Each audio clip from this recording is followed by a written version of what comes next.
नमस्कार, आप देख रहे हैं हिमाचल आज तक और मैं आपके साथ अम्बी वर्मा। तो चलिए नजर डालते हैं कुछ मुख्य खबरों पर।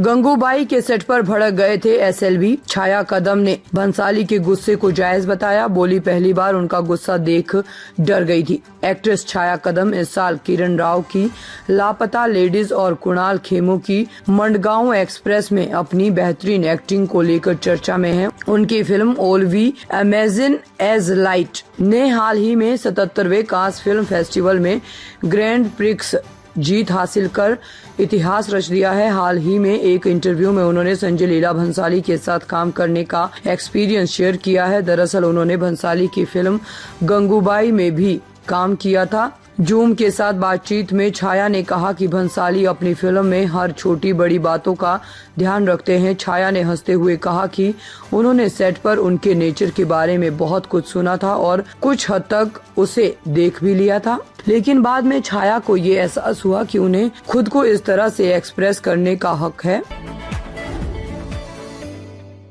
कास्टिंग काउच का सामना कर चुके हैं अभिषेक कुमार। कहा सिचुएशन ऐसी थी कि सुसाइड कर लो। पेरेंट्स से झूठ बोलकर मुंबई भाग आया था। बिग बॉस 17 के टॉप कंटेस्टेंट रहे अभिषेक कुमार अब रोहित शेट्टी के शो खतरों के खिलाड़ी 14 में नजर आएंगे। इन दिनों अभिषेक रोमानिया में इस शो की शूटिंग कर रहे हैं। हाल ही में एक इंटरव्यू के दौरान अभिषेक ने अपने स्ट्रगल के बारे में बात करते हुए बताया कि वे कास्टिंग काउच का सामना कर चुके हैं। तब ऐसी सिचुएशन आई थी कि लगा था कि सुसाइड कर लें।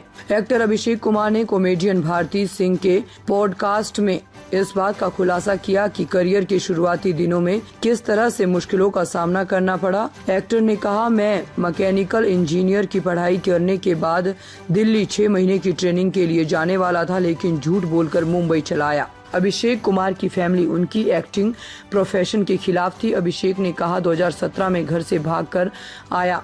शुरुआत में जूनियर आर्टिस्ट का काम किया। सुबह ब्रेकफास्ट के पैसे बच जाए इसीलिए देर से उठता था। लंच घर पर ही सादा खाना बनाता था। रात को डिनर में बड़ा पाव खाकर सो जाता था। ऑडिशन के लिए पैदल ही जाता था। करियर के शुरुआती दिनों में अभिषेक कुमार कास्टिंग काउच का शिकार हो चुके हैं। लुधियाना सीट पर 11 बजे तक 22.19% मतदान। कांग्रेस प्रत्याशी ने 250 किलोमीटर दूर मुक्तसर डाला वोट। रास्ते में काफिला रुकवाकर घायल बुजुर्ग को पहुंचाया अस्पताल।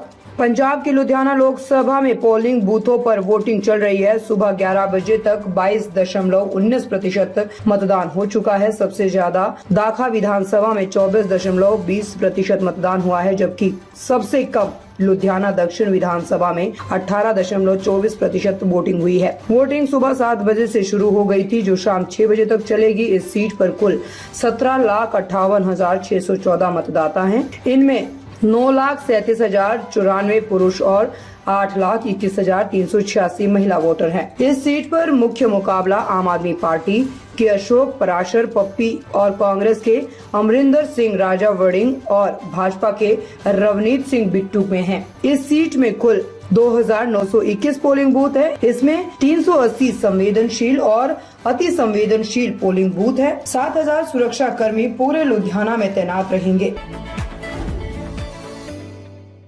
हरियाणा सरकार हाई कोर्ट के खिलाफ जाएगी सुप्रीम कोर्ट। सीएम सैनी और खट्टर बोले, लड़ाई नहीं छोड़ेंगे। सरकारी नौकरी में 5% आरक्षण का फैसला रद्द हुआ। हरियाणा में सरकारी नौकरियों में आर्थिक सामाजिक आरक्षण को Punjab and Haryana high court द्वारा रद्द किए जाने के मामले को सरकार सुप्रीम कोर्ट में चुनौती देगी। इसकी पुष्टि खुद मुख्यमंत्री नायब सिंह सैनी ने की। सीएम सैनी ने एक्स पर लिखा, समाज के गरीब, कमजोर और वंचित वर्ग को आगे लाने के लिए एक्स्ट्रा 5 नंबर देने की एक महत्वाकांक्षी योजना हरियाणा सरकार द्वारा बनाई गई थी। इसके विरुद्ध हाईकोर्ट ने निर्णय दिया है और इसे निरस्त कर दिया गया है।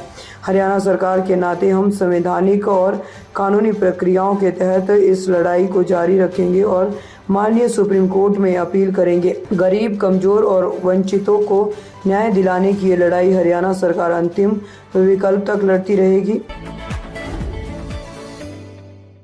मोदी की 45 घंटे की ध्यान साधना पूरी। विवेकानंद रॉक मेमोरियल में 3 दिन रहे। सूर्य को अर्घ्य दिया। ध्यान मंडपम की परिक्रमा की। प्रधानमंत्री नरेंद्र मोदी की कन्याकुमारी के विवेकानंद रॉक मेमोरियल में 45 घंटे की ध्यान साधना पूरी हो गई है। शनिवार यानी 1 जून को ध्यान का तीसरा दिन था। आज सूर्योदय के समय मोदी ने सूर्य को अर्घ दिया और ध्यान मंडपम की परिक्रमा की। आज की तस्वीरों में मोदी रुद्राक्ष की माला जपते ध्यान मंडपम के कॉरिडोर में बैठे और स्वामी विवेकानंद की प्रतिमा को नमन करते हुए दिखाई दिए। मोदी 30 मई को यहां पहुंचे थे। 31 मई यानी शुक्रवार को ध्यान के दूसरे उनकी ध्यान की तस्वीरें सामने आई थी। वे भगवा चोला, हाथ में रुद्राक्ष की माला और माथे पर तिलक लगाए दिखे थे। सुबह उन्होंने सूर्य को अर्घ दिया, मंदिर की परिक्रमा की और ध्यान मुद्रा में बैठे। दरअसल पीएम गुरुवार शाम जब कन्याकुमारी पहुंचे थे तो सबसे पहले उन्होंने भगवती देवी अमरनाथ मंदिर में दर्शन पूजन किया। पूजन के दौरान मोदी ने सफेद मुंडू यानी दक्षिण भारत का एक परिधान और शॉल पहना था।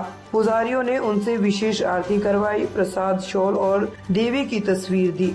मोदी के ध्यान के खिलाफ तमिलनाडु कांग्रेस कमेटी ने मद्रास हाई कोर्ट में याचिका दायर की। याचिका में कहा गया है कि प्रधानमंत्री की विवेकानंद रॉक यात्रा पर कोई आपत्ति नहीं कर सकता है। देश दुनिया की ताजा खबरों को देखने के लिए जुड़े रहे हिमाचल आज तक के साथ।